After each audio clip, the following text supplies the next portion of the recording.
We have a small piece of that puzzle, and our piece is looking pretty good, but the rest of the puzzle's not looking real good. Good and bad news in the fight against the Las Conchas fire, which is almost certain to become the largest fire in New Mexico history.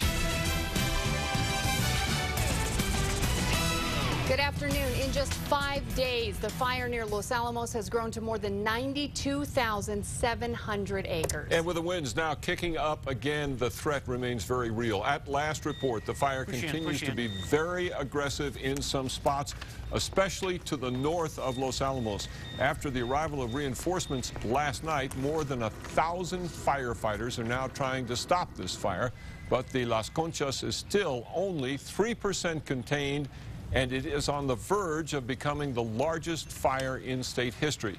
The 2003 Dry Lakes Complex fire down in the Gila burned at 94,580 acres, but Las Conchas is only 1,500 acres behind that and appears certain to pass it. Now, here's a better look at the actual footprint of the Las Conchas fire and where it's burned. Now, the chief says yesterday alone, this part in purple that you see here, that is where the fire burned yesterday. He says it burned between 4 and 5 acres north. Right in its path is the Santa Clara Pueblo. At last calculation, it was about 7 miles from the heart of the Pueblo, but at this point has already reached, we're told, sacred ceremonial land. Now, it has moved into the Los Alamos Canyon, which is right in this area here, where that purple is, also a little bit of red. Now, that is a big concern because that is the canyon that actually leads into Los Alamos. Also, you can see the progression of the fire over these 5 days. This yellow area here, that's where the fire started. Over here, Las Conchas, that is where the actual origin is.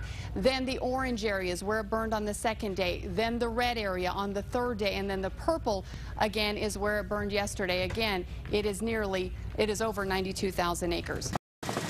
Well, while the fire is active throughout, it is really moving up to the north. The fight is so intense there right now that it has become one of the big focuses for firefighters today. We've received word from Santa Clara Pueblo that the fire has now moved, as we said, into sacred ceremonial land. News 13's Dean Staley joins us live with a look at the fight there.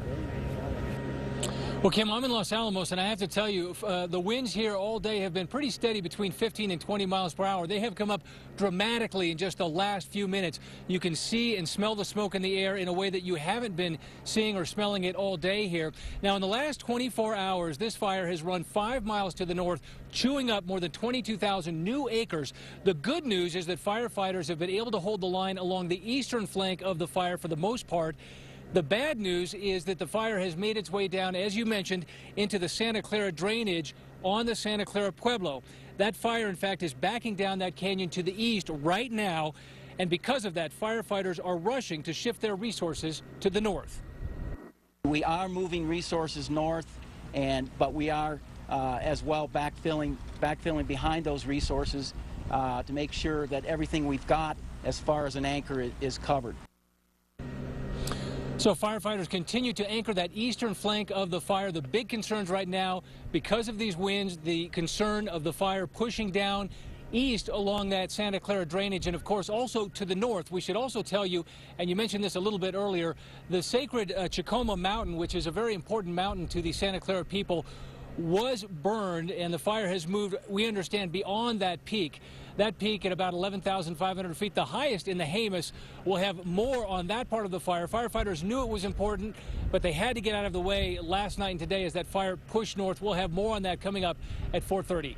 Back to you. Okay, thanks, Dean. Now, it may be days before firefighters are able to fully assess the damage to the Santa Clara drainage. County Public Works crews are actively working in that area to remove sediment in anticipation of the increased runoff when the rains do come. One of the unhappy surprises for firefighters has been that areas previously burned by Cerro Grande and other fires are burning again. Those places have not completely regrown, but there has been enough time for new brush and trees and grass to grow, and that has been igniting. And old and dead and down tree trunks that were scorched by the earlier fires are also igniting. So those areas are not providing as much of a buffer against these new fires as firefighters had hoped.